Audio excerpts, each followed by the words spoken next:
आज एक बहुत ही पावरफुल वीडियो लेकर आया हूँ। एक छोटी सी गांव की मजदूर का कहानी। सो गाइस, वीडियो को अंत तक देखना। बाय संदीप मोहित सर जी।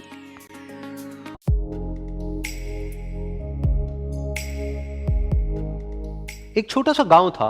वहां पर एक आदमी पहाड़ पर पत्थर तोड़ने का काम करता था। उसको अपनी जिंदगी से कोई गिला शिकवा नहीं था।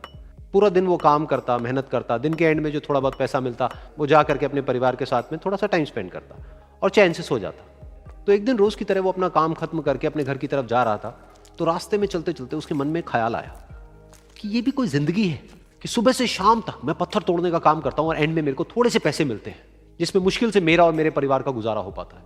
काश कुछ ऐसा हो जाए कि कहीं से मुझे कोई ऐसी शक्ति मिल जाए कि जो भी मैं चाहता हूं वो सच हो जाए। वो अपने घर पर गया, उसने खाना खाया, लेकिन उसका ध्यान खाने की तरफ नहीं था। उसके दिमाग में यही ख्याल चल रहा था। उसके बाद में वो यही सोचते सोचते सो गया।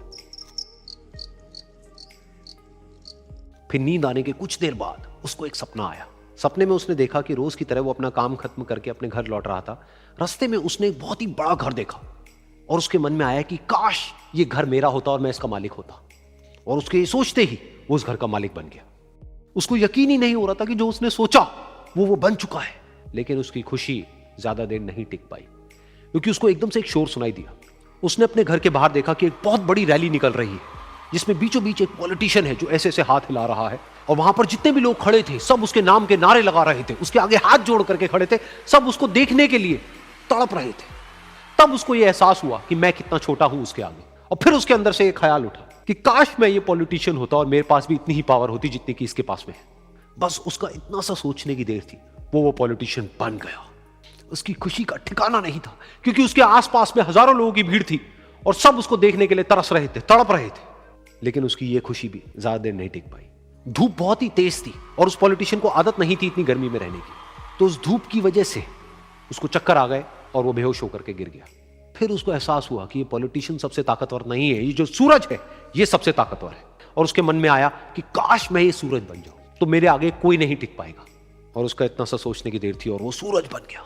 और वो खुशी से पागल हो गया, क्योंकि पूरी दुनिया को वो ही रोशन कर रहा था और पूरी दुनिया में ऐसा कोई नहीं था जो कि उसकी रोशनी को रोक सके।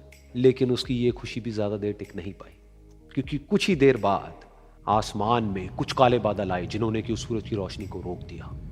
फिर उसको यह एहसास हुआ कि इस दुनिया में ऐसा भी कोई है जिसमें दम है उसकी रोशनी को रोकने का। और उसके मन में एक ख्याल उठा कि काश मैं वो बादल बन जाऊं। और वो बादल बन गया और आसमान में उड़ने लगा। उसको ऐसा लगा कि मैं आसमान में उड़ रहा हूं और अब मैं जहां चाहे वहां जा सकता हूं। लेकिन कुछ देर बाद वहां पर एक बहुत तेज हवा का झोंका आया जो कि उन बादलों को उड़ा करके ले गया। और फिर उसे ये समझ आया कि ये जो बादल हैं वो सूरज की रोशनी को तो रोक सकते हैं, लेकिन हवा को नहीं रोक सकते। ये हवा उनको बहा करके ले जाती है। फिर उसके मन में आया कि काश मैं ये हवा बन जाऊं। और वो हवा बन गया। हवा बनने के बाद में उसको अपने अंदर एक अलग ही ऊर्जा का अनुभव हुआ। वो चाहे तो आराम से बहता और चाहे तो आंधी बन करके, तूफान बन करके, जिसको भी चाहे उड़ा करके ले जाता। उसको ये विश्वास होने ही लगा था कि इस दुनिया में सबसे ज्यादा शक्तिशाली मैं हूं। लेकिन तभी उसके सामने आया एक पहाड़। उसने अपनी पूरी ताकत लगा दी, लेकिन उस पहाड़ को वो इतना सा भी नहीं हिला पाया। तब उसको यह एहसास हुआ कि इस दुनिया में कोई है जो हवा से भी ज्यादा शक्तिशाली है, जिसमें दम है उस हवा को रोकने का। फिर उसके मन में आया कि काश मैं ये पहाड़ होता। और वो पहाड़ बन गया। लेकिन हर बार की तरह इस बार भी उसकी खुशी ज्यादा देर तक नहीं टिक पाई। उसको एक जानी पहचानी सी आवाज सुनाई दी और साथ ही साथ उसको दर्द होने लगा, जैसे कि कोई है जो उसको तोड़ रहा है, उसको मार रहा है।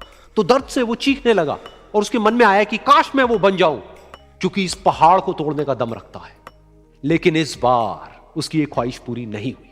वो रोने लगा, चीखने लगा, चिल्लाने लगा। उसने अपनी पूरी जान लगा दी, लेकिन इस बार वो नहीं बन पाया।